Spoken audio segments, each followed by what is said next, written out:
Early winter 1925. Sometime after midnight, a steamship slows its engines hours from its port in America. Crewmen in the cargo hold ready the nets and watch as they're hoisted up to be emptied over the side. No, this is not bootleg liquor nor evidence withheld from police. This is artful bits of make-believe, pieces of movie magic crafted in Rome. They are the plaster molds and backdrops created for an epic production of Ben-Hur. They're all that's left now of the costliest motion picture of Hollywood's silent era. Hello. In 2012, I left a long career in journalism to write a series of fact-based novels about the greatest art form of the 20th century, the movies. My fascination with Ben-Hur resulted in this book, but it all started with a chariot race.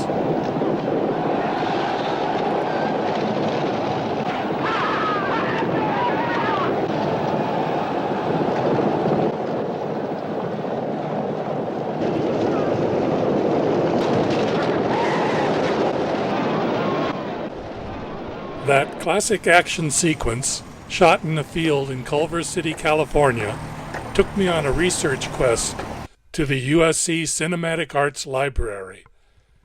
There in the MGM collection, I found an executive memo from the mid-1920s. It affirmed that all returning scenery and freight from Ben-Hur abroad should be dumped at sea before it reached the States. While that memo had no bearing on my current research, it continued to haunt me. The adventures of Ben-Hur in Italy were the stuff of gossip and of Hollywood legend. But very little was actually written about that first long phase of the film's production.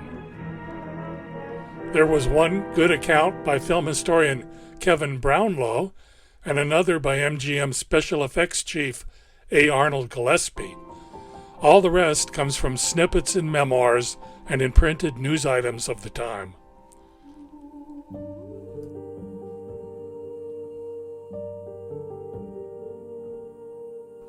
A weak post-war economy in Europe and nasty weather forced numerous delays and boosted pressure on cast and crew. Political unrest was spurred on by the divisive leadership of fascist firebrand Benito Mussolini.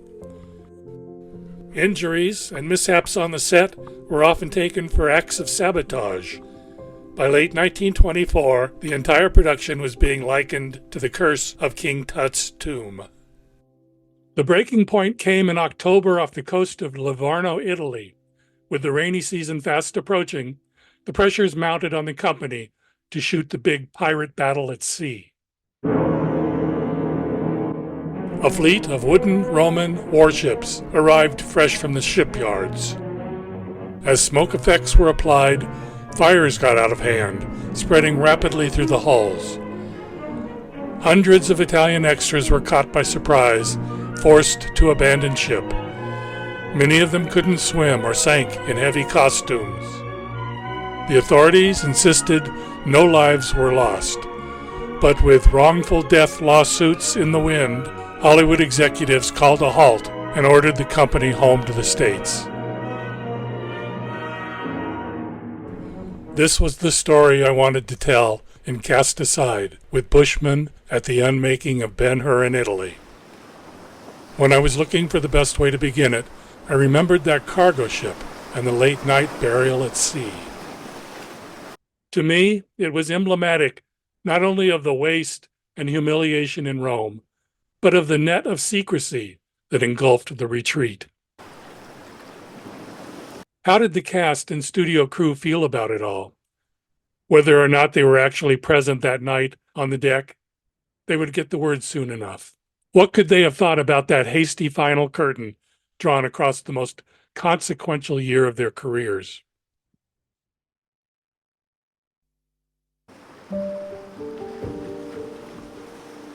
"12 months ago, these people had to have been pinching themselves for hitting life's jackpot.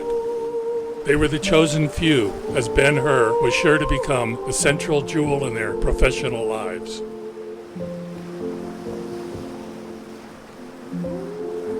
Now they had to have been thinking of all the funerals they missed, all the weddings and the births they were not there for.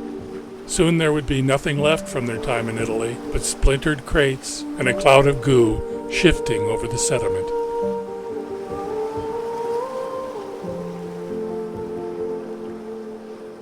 Instead of lottery winners, they had more in common with prisoners of war, on their journey back to a world that had moved on without them.